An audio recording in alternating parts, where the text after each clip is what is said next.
1819 की बात है। सन 1819 में एक पति पत्नी आए। बहुत देर लाइन में खड़ा रहना पड़ता था, बड़ी देर से नंबर आता था।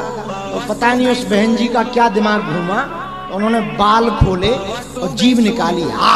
मैं कहा, और पति हाथ जोड़े खड़ा सिकुड़ा, हे माँ, और पत्नी के चरण पकड़। और वो नजारा हम देखे, हमें बड़ी हंसी आई। हमने पूछा आप कौन?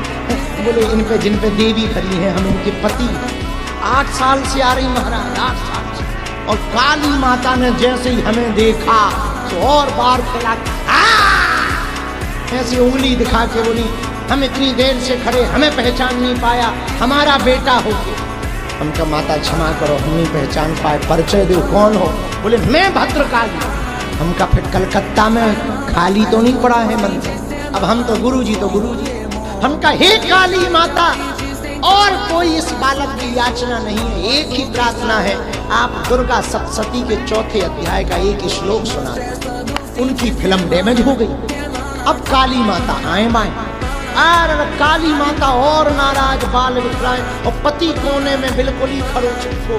हमने पति की हालत देखी, हमके बेटा मूड धर के पांव पर, माता है, और उन्हें सही में पड़ गए। फिर अब काली माता ने उछल कूद करी तो हमारा जो सामान रखा था वो फेंकने लगा।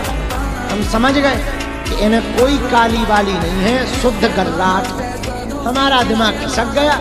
हमने उससे कहा काली माता से कि हे काली माता, जिसपे तुम बैठी हो इसका मुन्ना से कितने साल से चक्कर चल रहा है?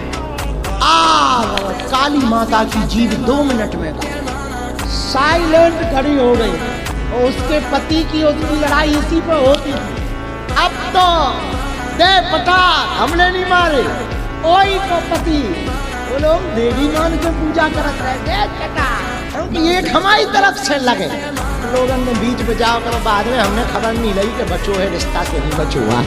ये कहानी हमारे साथ तो घट गई। तो हम कहना चाह रहे, किसी के भी ऊपर देवी माता नहीं आ सकती।